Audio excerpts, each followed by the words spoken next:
Development of this country's natural resources is important to our company, important to Guyana, and important to meet the world's growing energy needs. Guyana has made tremendous progress since our first offshore oil discovery on the Stabroek Block in 2015. It is a remarkable achievement that the country is already producing more than 300,000 barrels of oil per day of some of the highest value, lowest carbon crude oil in the world, with a line of sight to be producing over 1 million barrels per day by 2027.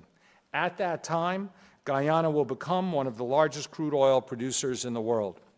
This achievement is a testament to your leadership and the support of the government of Guyana and our joint venture partners. ExxonMobil, as operator, has done an outstanding job with project management and project execution, not just for the joint venture, but more importantly for the country of Guyana, especially operating during the challenging times of COVID. A key point is that the President has made it a top priority to develop the country's oil resources to the highest environmental standards. Guyana is positioned to be a global leader in the strategic and transformative development of its natural resources to build long-term shared prosperity for the people of Guyana, safely and responsibly. For example, the government and our joint venture partners have recently signed an agreement and are working closely together to advance a gas-to-energy project that will enable Guyana to shift from imported fuel oil currently used for the majority of its power generation to natural gas supplied from the Stabroek Block that is lower cost, cleaner, and more reliable energy. Guyana is blessed with so many natural resources, the greatest of which are the country's human resources. The President is committed to providing every citizen with access to affordable and high-quality health care, to providing every child with a strong education, and to making infrastructure investments that will unlock the country's full potential. On my first visit to Guyana years ago, I pledged on behalf of Hess Corporation to work with the government to ensure that this country's oil treasure truly becomes the people's treasure. Earlier this month, we announced a strategic partnership with the government of Guyana and Mount Sinai Health System, one of the most respected and finest healthcare institutions in the world. Bringing Mount Sinai to Guyana was a priority for the President, and he would not rest until our agreement was finalized, which was several weeks ago. It is that determination that promises to bring to fruition this government's vision for a brighter, healthier, and more prosperous future for every Guyanese citizen and the country's future generations. Mr. President, welcome to CSIS, welcome to our nation's capital, and welcome to the United States. We're deeply honored to have you here with us today. Thank you.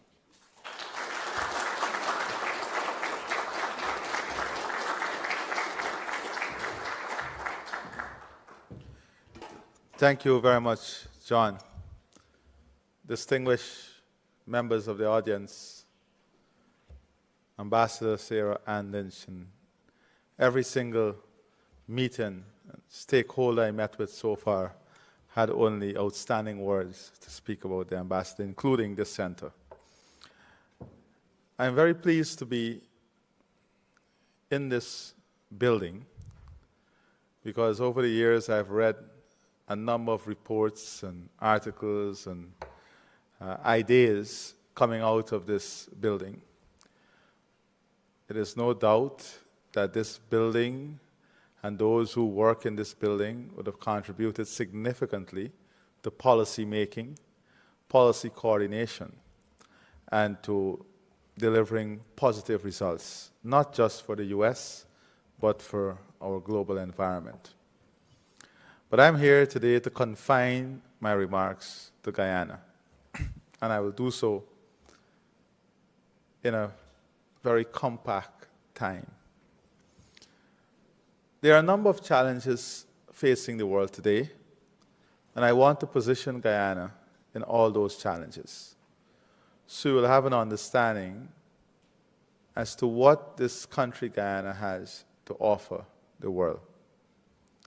Let's start with the issue of climate change.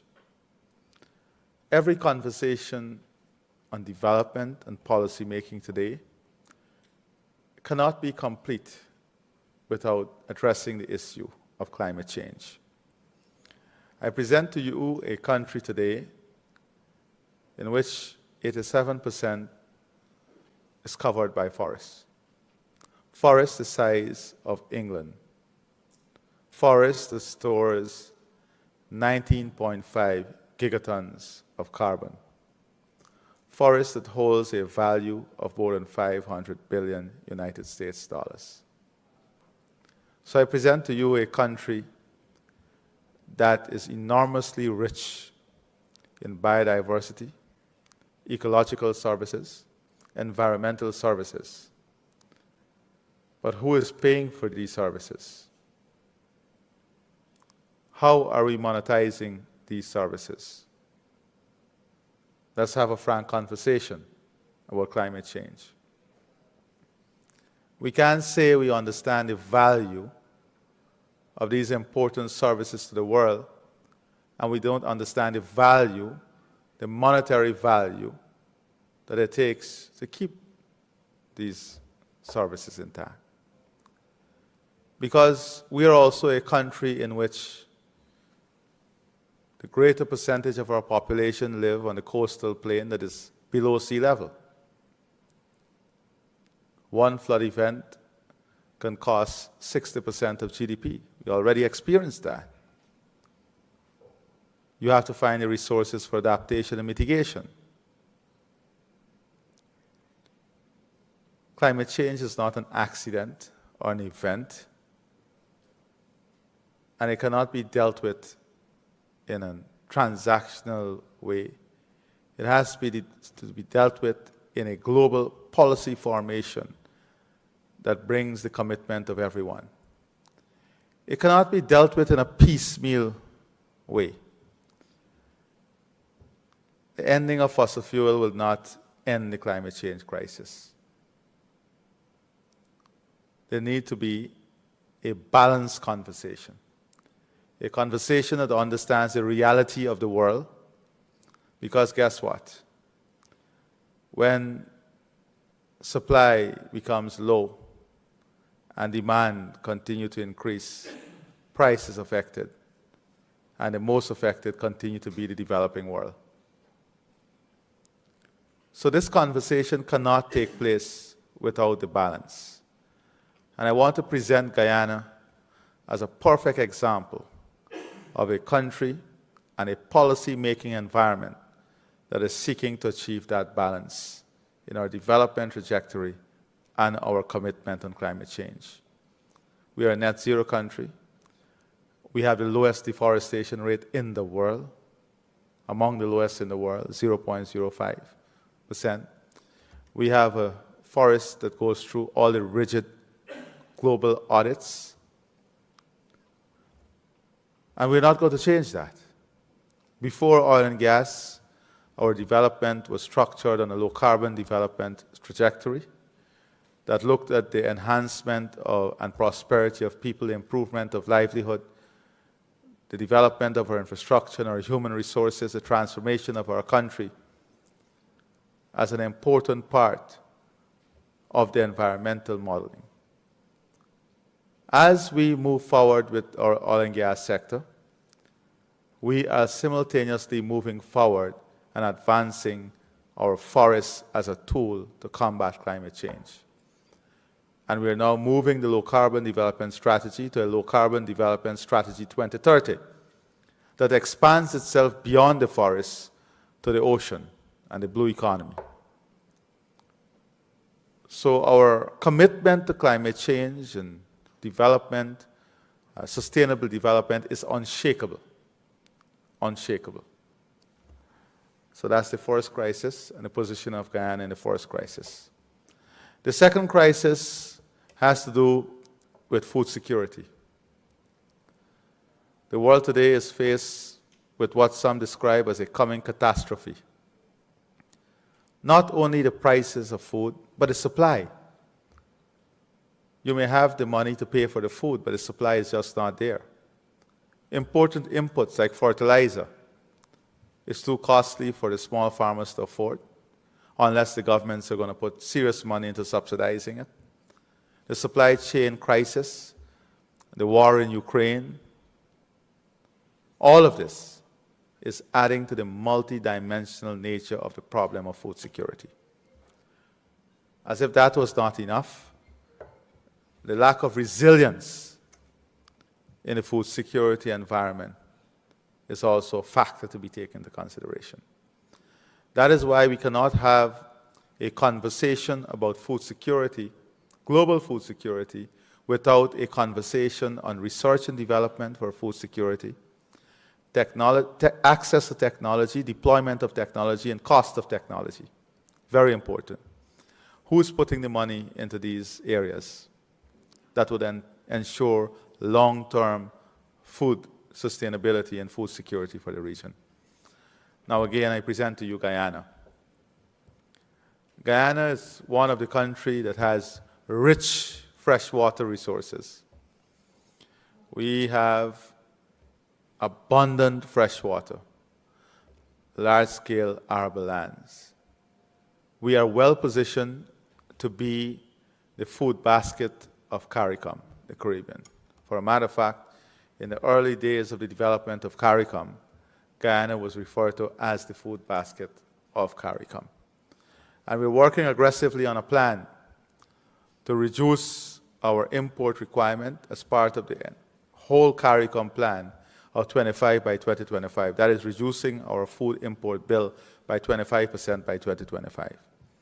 So in food security, we have the potential to become a leader also. Climate change, food security. Transport and logistics. Global transport and logistics and the supply chain crisis has exposed tremendous shortcomings in the whole network. Northern Brazil is landlocked from the Atlantic, and the easiest fix to that, to get direct access to the Atlantic, is the development of a deepwater port facility in Guyana that can be linked to a free zone facility, allowing Guyana to become what Panama is in terms of transport and logistics. This is the long-term multidimensional vision that Guyana brings to the table. Our natural gas also gives us the opportunity to be deployed in a way that can see Guyana and Suriname combining their efforts to be the energy capital of the Guyana Shield and Northern Brazil by the development of an energy corridor. That is also great potential. So in transport and logistics and the whole system, the ecosystem to support that, with a free port facility, Guyana is, again, a leader in terms of potential opportunity. Then we come to science and technology and health and education. We're strategically positioned culturally and politically to the Caribbean, but we're also on the mainland of South America. We are very close to North America. We can become an important health and educational hub for the region. And we're working on a plan to see Guyana unlock its potential in becoming a health and educational hub. We are working on developing a new plan and looking at ways in which we can encourage multinationals to use Guyana as their home for their headquarters, to see how we can unlock opportunity in ICT and technology, robotics, engineering, how Guyana can become an important launching pad for vaccine manufacturing. While our market is small, through trade agreements, we have access to more than 400 million people. And these are preferential trade agreements.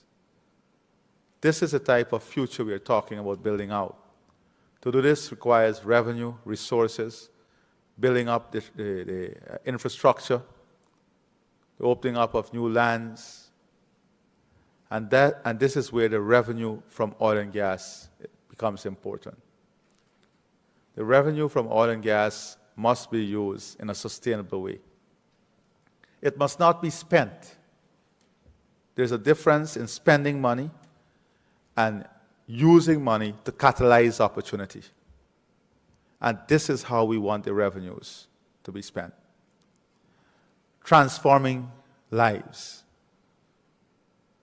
Giving the best quality education, the best quality healthcare system, ensuring prosperity for all, ensuring equality, reducing disparity, bringing prosperity to the region, supporting infrastructure transformation, but more importantly, building out the sectors of the future to be competitive, building out the sectors of the future to be the driving force for development, not oil and gas to be the driving force for development.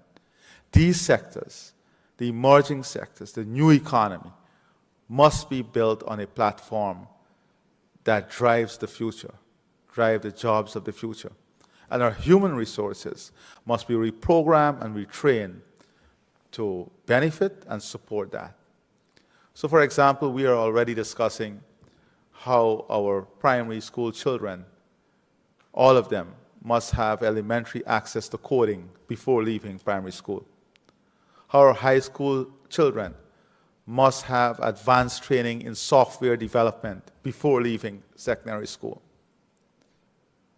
This is what is going to create the high-paying, high-definition job, if you want to put it in that context.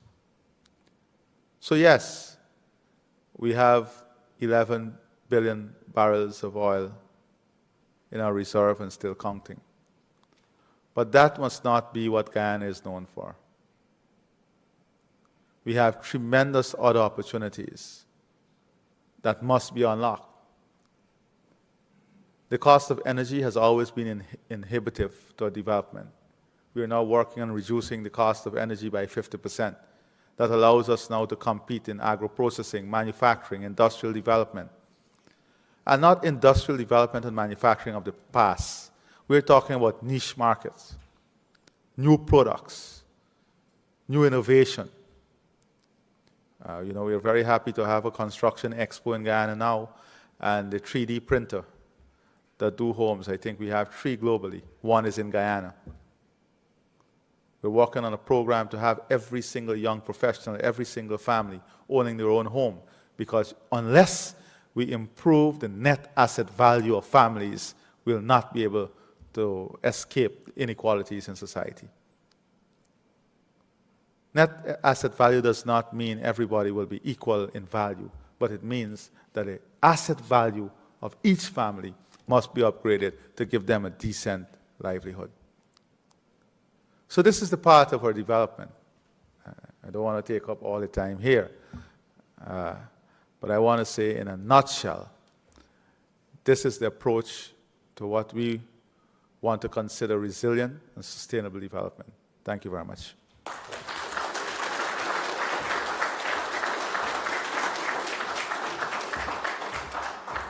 Thank you so much, Mr. President. That was inspiring. You have an inspiring vision for your country. I'm very anxious to visit Georgetown and visit Guyana. It sounds like an amazing opportunity, and I think the United States needs to have a deeper, more strategic relationship with your amazing country. And thank you for your amazing leadership of Guyana. And we're so happy to have you here at CSIS today. And you talked about a number of different other industries and other opportunities beyond oil and gas, because I do think for some reason you're getting a lot more attention than Guyana did, say, 10 or 15 years ago, and I think we all know why. You talked about health and education, you talked about investing in people, you talked about agriculture, you talked about climate, you talked about transport as a hub.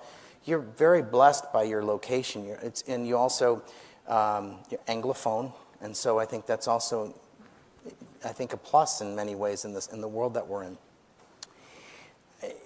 Your government is very well aware that there's an enormous opportunity with the oil and gas bonanza that's coming. You will be the Guyana of the Caribbean, but you might also you'll produce as much oil and gas as Kuwait or the United Arab Emirates someday. But you're going to be your own country.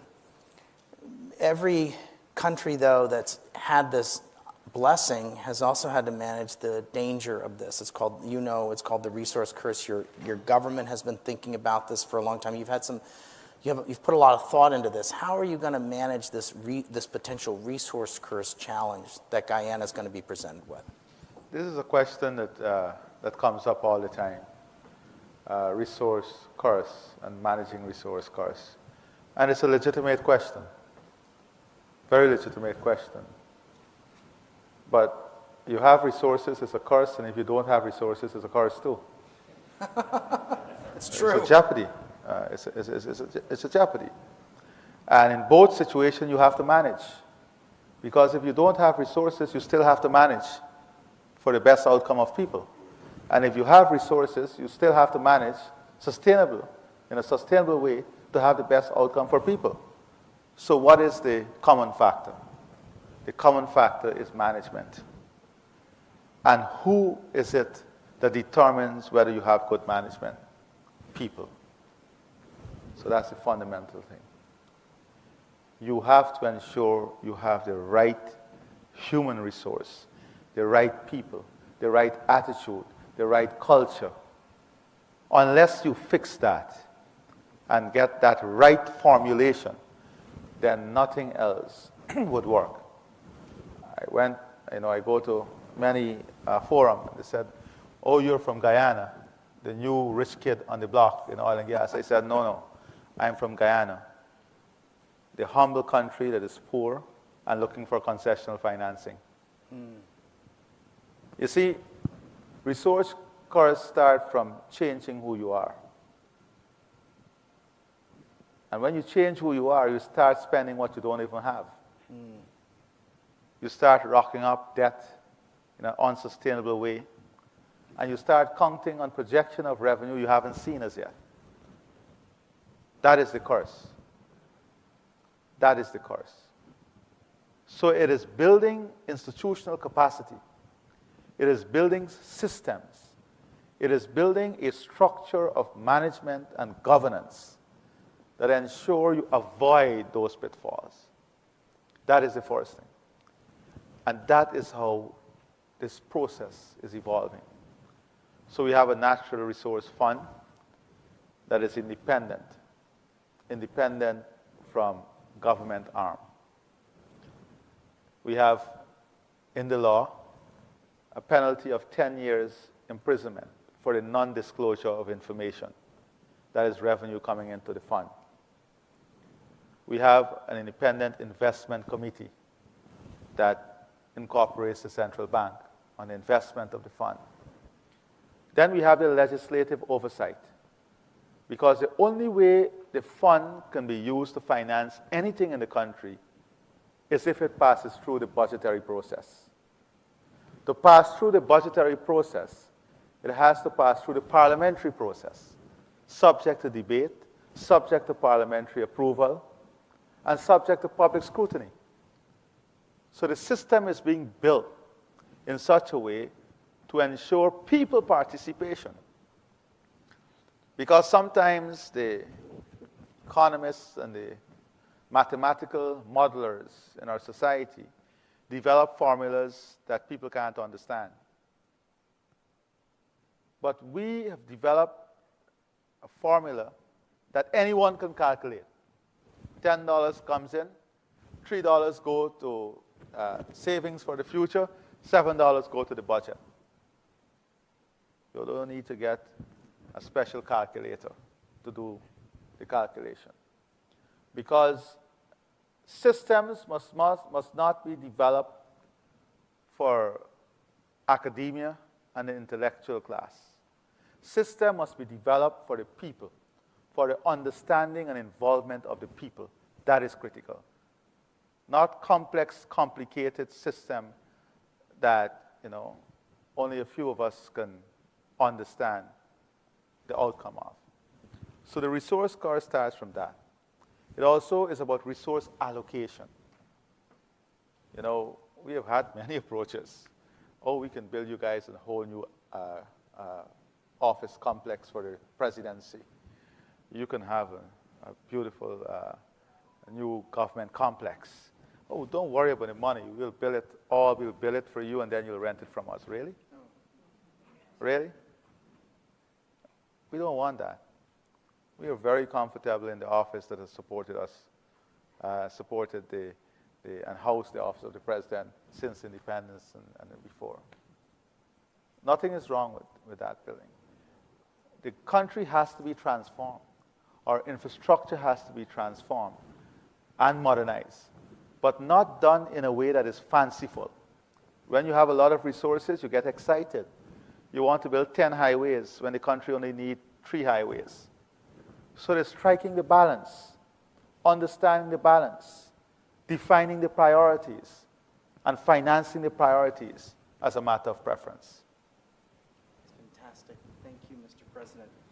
Mr. President, Guyana and Venezuela have what Guyana calls a controversy around the border between Guyana and Venezuela.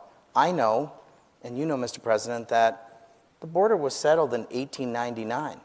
And thankfully, the United States supports Guyana's position that the border between Guyana and Venezuela was settled in 1899. For some reason, Venezuela decided to, I don't know how to describe it, reopen this or dispute this. But thankfully, the United States supports Guyana in this. What should our listeners know about this controversy? That is just a controversy. And Guyana knows exactly where our borders are. And CARICOM and all right-thinking actors support Guyana and understand the boundaries of our country. Including the United States. Including the United States, of course. Let me say that we believe in the rule of law. And we have approached the ICJ. The ICJ is looking at this matter. And we are encouraging Venezuela to participate fully in the ICJ and to respect the outcome of the ICJ. And that is how we are dealing with this matter. We are very confident about our position, and we urge all actors to respect the rule of law and allow the ICJ to complete and participate in the process. Excellent, thank you. You know, here in Washington, we have a different. We've been thinking differently about mainland China in a different way. And so we often look at the whole world now through how do people think about their relationship with mainland China. You have relationships with many countries, just as we do. There's one of the firms investing in the energy sector is a Chinese firm. How does Guyana think about its relationship with mainland China? Our relationship is based on the country's ability to move its development path forward. It's based on ensuring respect for fundamental principles, ensuring that we support common values. And China has been in the region, CARICOM in Latin America, for a very long time.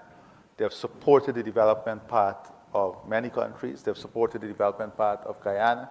They've invested in different projects over the years, as has the United States. And we have been encouraging the U.S. to become more aggressive and to take a more strategic a place in this space in the region. But the truth is, we cannot look at the relationship of China in countries in the region without looking at our own position, and I'm speaking from a country perspective. And one of the important discussion at the Summit of the Americas was the priority that the region occupies in the foreign policy and mindset of the U.S. And there is a great view in the region, and this was before the Summit of the Americas, that there has been some amount of neglect for the CARICOM region by the U.S. That's the truth. You're right. And that was officially raised. After the Summit of the Americas, I can say there has been an enormous move to rectify this. We had CARICOM leaders had a meeting with the president and vice president. In that meeting, 3 subcommittees were established to focus specifically on the priorities of the region, co-chaired by the US and CARICOM. And the results are already becoming... Starting to see some movement. Yeah, they're coming to fore. Fruition. And timelines were set. So I think that the US acknowledges, and they have done this with the leaders, acknowledged that there was some resetting that was required, and I'm very confident sitting here that that process of reset has started. The level of seriousness and priority that the region is given has been reignited, and we are hoping that this can continue in an aggressive manner. And that is why people like Ambassador Sarah are so important in the process. Totally. Because they are the ones who have to drive this process. And we're seeing that. I mean, look at this week here. We have been able to accomplish very strategic things, some things that are historic. Today we signed an MOU with the Exim Bank. And if you look, sometimes we look at things narrowly. If you look at financing from the EU and financing from the US, you actually can compete and out-compete. But the information is not there. The access and spending time presenting the opportunity is what is required. And that is the platform that is unfolding. So I just want to do have a housekeeping moment. So we'd love to capture a couple of questions from the audience. You have to write them down on a note card, and my friend Henry's going to read them. So if you have questions, I think we're going to just raise your hand, and Henry will capture those. And so as we're having the conversation, he'll capture them and he'll read the questions, okay? But just as an FYI. Okay, Mr. President, thank you for going to Los Angeles. Thank you for going to the Americas Summit. It was a little bit of a close-run thing. There were some countries in CARICOM that weren't going to go. You could have not gone. It was really important that you went, Mr. President, and thank you so much for going. It was very important that you were there, and I think it was very important to have your voice there and the message that you brought. And I think that, I know that President Biden visited as Vice President Central America 8 times as Vice President, and he visited the rest of the region another 8 times. So this is a President of the United States who cares about the region, though, unfortunately, we have a little bit of ADD. We're easily distracted, and there's always another crisis. It's always been that way throughout our history. We underappreciate, we especially overlook the Caribbean. We did a report, I don't know, about 18 months ago about rethinking our approach to the Caribbean.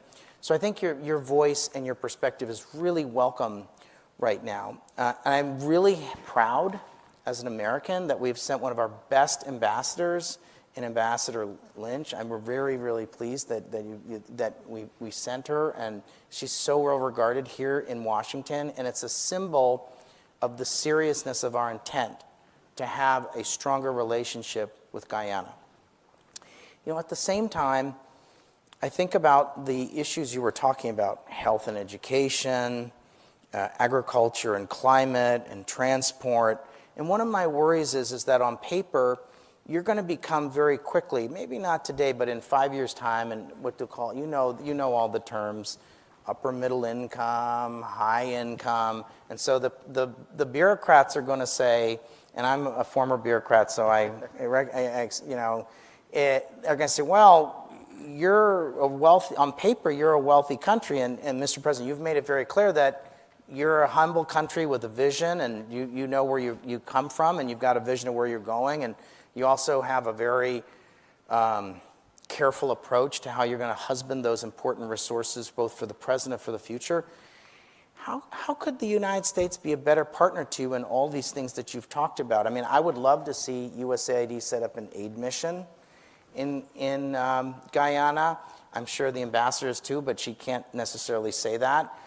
I'd like to see the World Bank do more. I'm sure the World Bank looks at you and says, oh, you're kind of a higher income country. And so the most engagement you get is probably from the Inter-American Development Bank. They're the most reliable organization for this work. I mean, in an ideal world, we would set up a USAID mission, and then as the money came online, we would have some sort of shift in how the money is.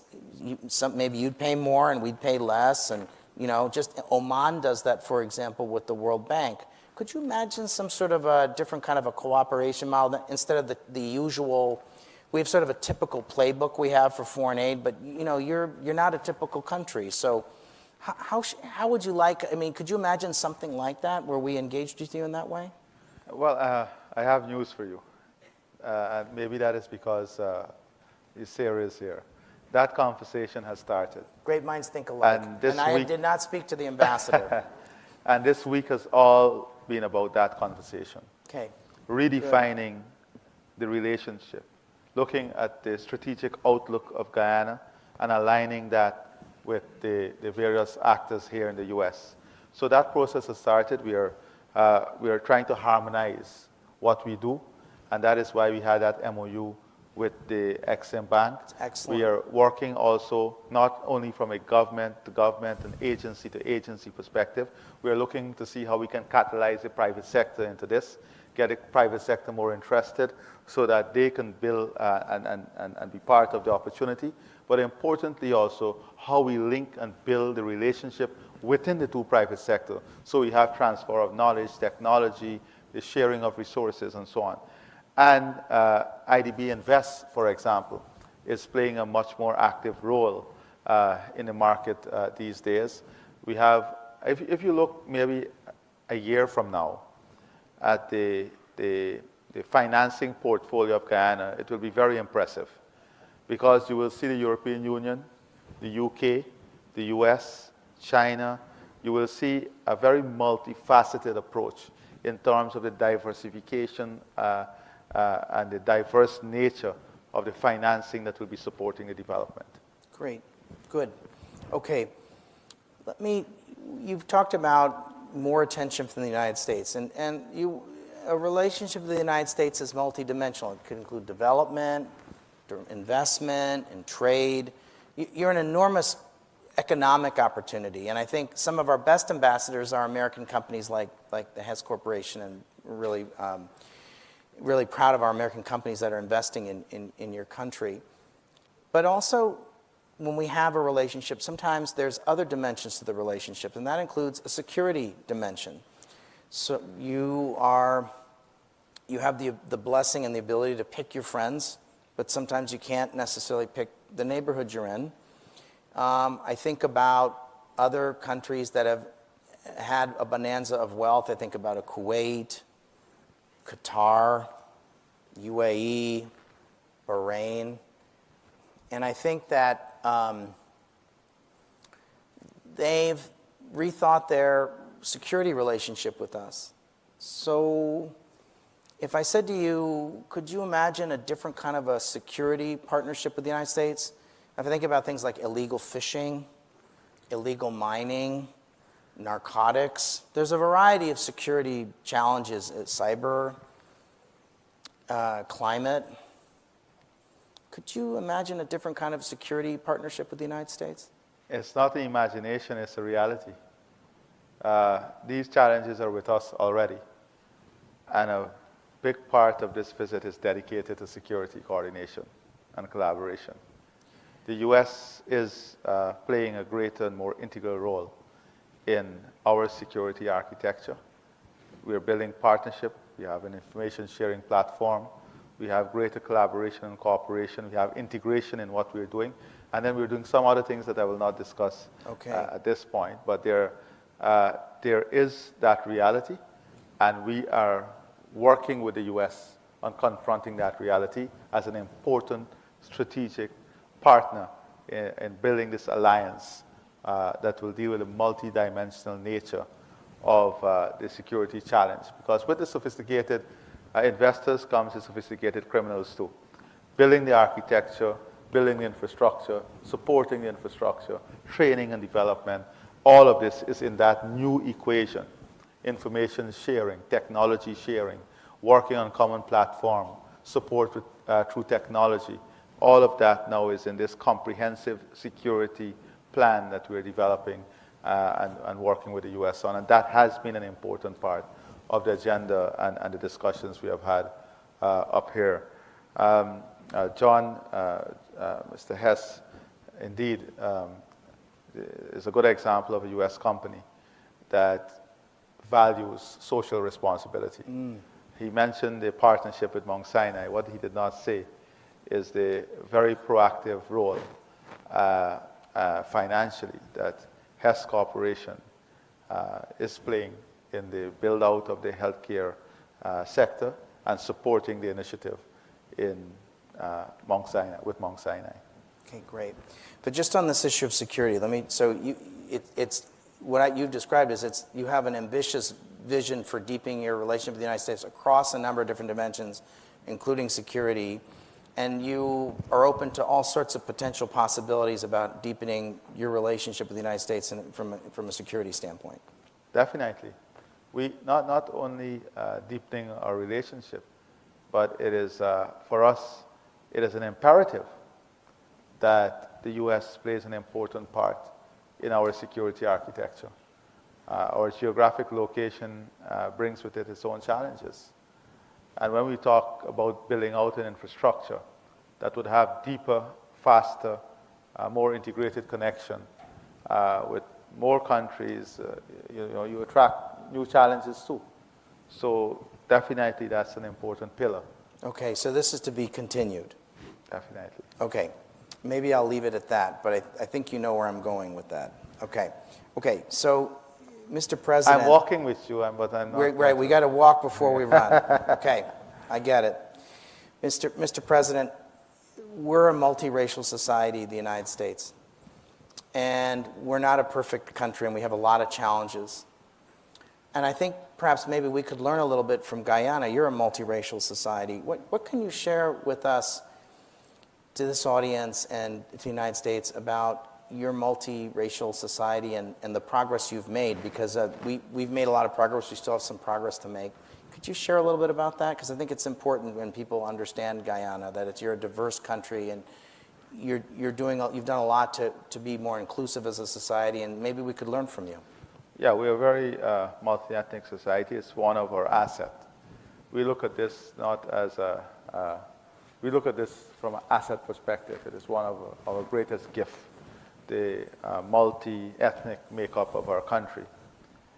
Now, we also have an indigenous community, the Amerindians. And if you see our record on what we have done to mainstream their development into the national development priority, the laws we have passed, the work in giving them access to land, improving their access to social services, it's enormous, because you cannot achieve the type of unity unless you work on social issues, on economic issues, political issues. And there is a thin line. You know, if you look at our housing program, you will see all Guyanese benefiting. You look at our public service, you will see the reflection there of how people are benefiting. But then you can have political pressures that seek to use diversity for selfish political gains. And like any other country, you have that challenge, where political actors would use this rich asset for selfish political gains. And that is the problem. That is what we have to stamp out. The only way we can stamp that out in societies is if we are willing to call it out. We have to be willing to call it out, and everyone must call it out. You can't be someone who believes in freedom and equality, and you're in the world of academia, and you sit behind a classroom or hide in a classroom when you're confronted with these challenges and you're not willing to call it out. This must be something that all of us work together on. building public trust, respect for each other. These are things we have been working on. These are things that over the years has evolved, supporting each other. And if you look at the country as a whole, there is one time that you see ethnic insecurity popping up in a real sense, and that is in elections. And that tells you what is the problem. The problem is that people see this diversity as a tool that can be deployed to improve their electoral prospect. Absolute nonsense. Has no place in a modern society in which we are building a platform for the advancement of all humanity. That is why a lot of my time is spent on building the concept of one Guyana. What constitutes the one Guyana? What are the value systems? What are the principles? How would development be done in a way to ensure that Guyana blossoms together? So, Thank you for that. That's very inspiring. I think messages of respect and having a one country, we work at that too. It's a work in progress here. Thank you for that, Mr. President. I know we have a couple of questions, so Henry, please go ahead and why don't we pick 2 or 3? I know we only have a little bit of time, so go ahead. Yep.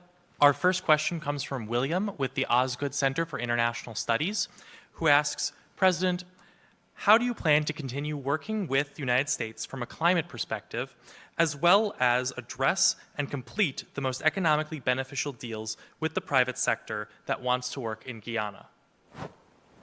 well, first of all, we have to have a full understanding as to what our joint priorities are. We have started that conversation on climate. We have given our commitment on what we will do in relation to climate and climate change and environment. So it is an important part of our development trajectory. The private sector from the United States, sometimes there is a narrow view of markets. They look at the scale of projects in a country and then determine that's too small for us. But there is a medium-sized enterprise that might see viability in the scale and size of those projects. It is educating also. It is getting the information out. And that is why these sessions are important. You know, a lot of Americans don't even know that Guyana exists or the type of opportunity that exists in Guyana. So these sessions allow us to present Guyana, present the opportunities. It allows the U.S. government to also send the right signals. And that is what the U.S. government has done with the signing of the MOU with the Exim Bank. That listen, we know Guyana is there. We know there is potential. We know there is opportunity for the private sector. Here is it, the U.S. government is backing that knowledge with resources. So come to us. Let's talk about how we're going to build your future and make use of the opportunities in Guyana with the support of the government. Great. Go ahead, Henry. Our next question comes from Matthew with CSIS, who asks, we understand that today your delegation met with Vice President Kamala Harris. How did that meeting contribute to what you've just discussed with strengthening Guyana-U.S. relations? Well, it contributed significantly. The first thing that we need to do to advance any relationship is to have conversation, to understand each other, to share our perspective on things. Maybe different, but unless we share it, we cannot understand the commonality, understand where each other is coming from. And this conversation with the Vice President and President started at the Summit of the Americas. It has advanced rapidly. So I would say that our conversation today was refreshing. It was beneficial both to Guyana and the U.S. and CARICOM. It confronted the big issues. It was very frank and open, very respectful, and it outlines the vision and supports the vision that I've been talking about. I think we have time for one more question. Is that okay, Mr. President? You go right ahead. Thank you. Okay, one last question. Our final question comes from Maureen, who asks, what are Guyana's plans to enlist the diaspora in the nation's development future? Very good. So I said at another forum that the bond between Guyana and the U.S. is not political, economic, or social alone. It is people and cultural. Our largest diaspora reside in the U.S. Our largest diaspora reside in the U.S. In New York, we have an entire avenue or street named Little Guyana. So we are connected by people, the greatest connection you can have. The diaspora is an important part of the development story. The type of development that will occur in Guyana requires people. We have to expand. The population has to grow. And the first direct category of persons who can grow that population is the diaspora. We're migrating, coming back, contributing to the development. But we have members of the diaspora who would have contributed significantly to the development of the U.S. in the area of science and technology, business development. And a lot of them now are looking at the opportunities home.